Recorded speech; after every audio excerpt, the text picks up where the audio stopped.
Well, our guest in the cafe this morning is Wyman Williams, the mayor of Commerce. Wyman, good morning. Good morning, John Mark. Well, it's been a while since we've talked, and since the last time we talked, you've hired a city manager. This is right. The council did agree and hired a young man named Derek Farrell. He came to us from Mount Vernon. He actually lives in McKinney and will be relocating here as soon as it's practical. His wife's a teacher in McKinney, and he comes with a good bit of experience, even though he's a very young man, and so far he's started off doing very well. What persuaded you to hire him in particular? Because you had a lot of applications. We had over 40 applicants, and we narrowed that down to 10 and then to 5, and we had planned to interview 5.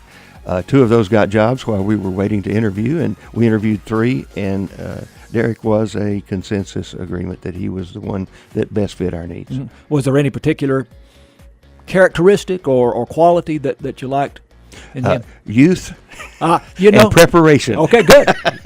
He did his college work in preparation for this as a career, so it's a very good fit for us.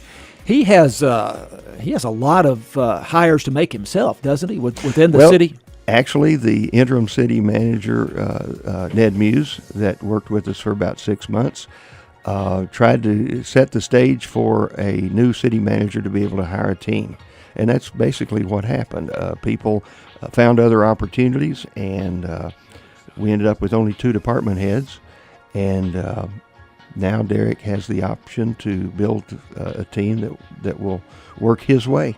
Mm-hmm. So he will be, this is a good thing, I think in most respects, he brings in his own people. He will select and train and administer those people. Has he made any hires yet? Not yet, but he does have some searches out. Okay. So Derek Farrell, the new city council or city manager of Commerce, hired not too long ago by the Commerce City Council. We're talking with Wyman Williams. Wyman is the mayor of Commerce. Now, I've been hearing about you and A&M Commerce President Dr. Ray Keck having some conversations about a partnership between the city and the university to build new housing. Well, it's not exactly for the city to be a part of the building. It is a suggestion by Dr. Keck for the university to work with private builders to create new homes that are close to the campus and would attract university employees to live near the campus. And the university would actually build the structure and sell it. And from the mayor's standpoint, that means that the property becomes taxable, and that helps our city provide services. And then as long as the owner is occupying, it's just like any other house. However, when they are ready to sell it, the university would have the right to repurchase it, the first right to repurchase it. So then they would offer it to another university employee. Mm-hmm. So the university would have the right to repurchase the property. Right.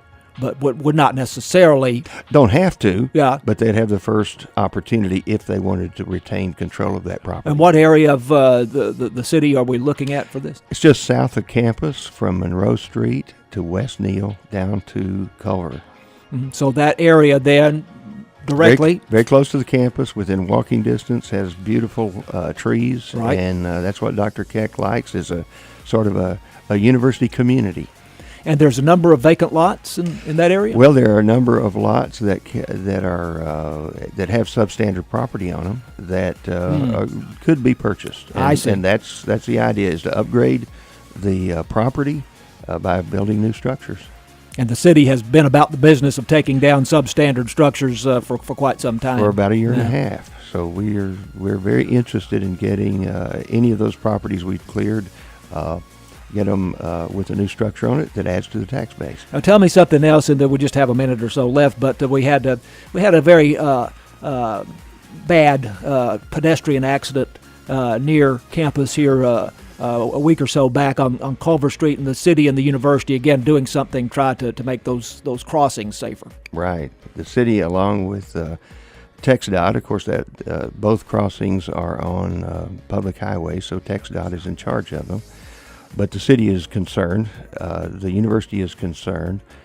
Representative Dan Flynn's office has been a part of the discussion not just TxDOT, but the Texas Transportation Institute, which is a part of the A&M system, has been very helpful in offering suggestions to improve safety. So they've reached some idea of what it will take to make it much safer. Question now is who's going to pay for it and when can it get done? So you're talking about long range, some kind of overpass or pedestrian Not walkway? really. There is a system that came from our discussions with the Texas Transportation Institute. There's actually a system that is similar to a crosswalk at an intersection.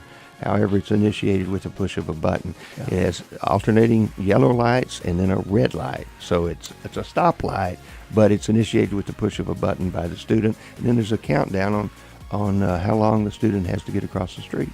Now, there's some very bright temporary lights have been installed. Correct. That's just to draw attention to the area and let people see students approaching long before than they had without the lights. There has been some discussion, though, has there not, of a crosswalk of being constructed there? Many discussions, and it's just wide open. There are many ways to approach it. They have vastly different costs.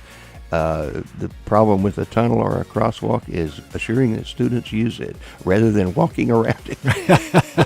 Students are inventive. Yeah, people forget there is a tunnel underneath yes, the there highway. Is a tunnel we don't use, which is no longer in use. Wyman, thanks for having a cup of coffee with us. Thank you. Commerce Mayor Wyman Williams, you're starting the day with Morning Edition on your station, 88.9 KETR.